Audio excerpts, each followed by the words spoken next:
Here's a conversation reflecting on Chapter 5, the Origin Triangulation Lens.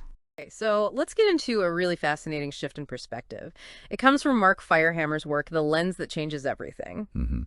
And the core idea is, maybe we don't need new answers. Maybe we just need a new way of seeing the questions themselves. That's exactly, because if the lens you're using is wrong, well, everything you look at is going to seem broken. Even when it's not. Right. So what we want to do is unpack this specific lens he calls the Origin Triangulation Lens. Its whole purpose is to solve this problem of collapsing different levels of reality. What do you mean by collapsing? Well, we tend to treat personal suffering, cultural problems, and basic human nature like they're all the same thing. They're not. This lens helps pull them apart again. Okay, so let's start with the deepest one then, the humanity layer, the 2-million-year-old context. Yeah, the primal context. This is our operating system. Mm-hmm. It evolved when we were these relational embodied creatures. Long before things like productivity metrics or Instagram. Long before. And what's fascinating is what that deep biology of ours still expects. Which is? Rhythm, movement, social connection. Meaning through, actual participation. And when those needs aren't met, your body sends signals. Like exhaustion or confusion or that feeling of resistance. Exactly. And the key point is that those feelings are not moral failures. They're not character flaws. So what are they then? They're communication, just signals. It's your 2-million-year-old software sending up an error message because it's being run on a totally incompatible system. A compatibility issue. I like that. So that's our hardware. What's the new operating system we're running it on? That would be the next layer. Civilization. It's the 10,000-year experiment. Agriculture, cities, writing, all of that. A pretty recent update in the grand scheme of things. Very recent. And civilization is incredibly useful, but it's fundamentally an abstraction layer. It prioritizes efficiency over intimacy. And scalability over, say, sensitivity. Precisely.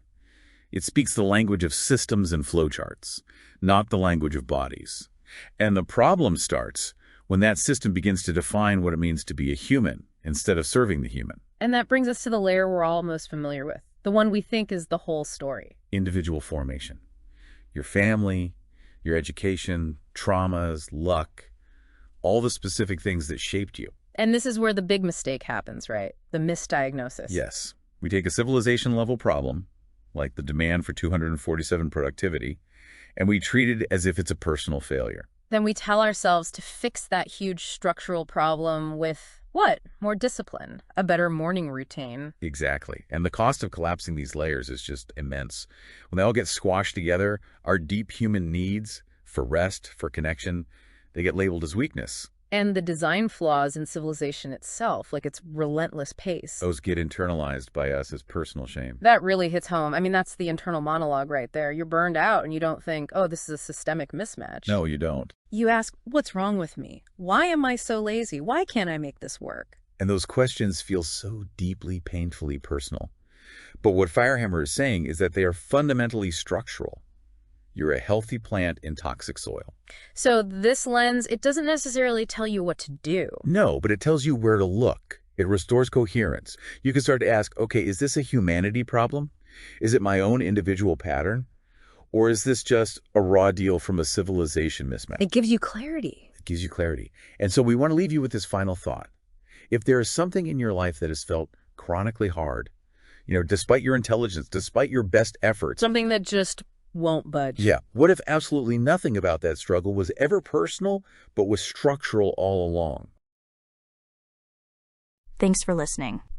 Before moving on, take a pause and read the next chapter. The conversation for that chapter will be waiting here when you're ready.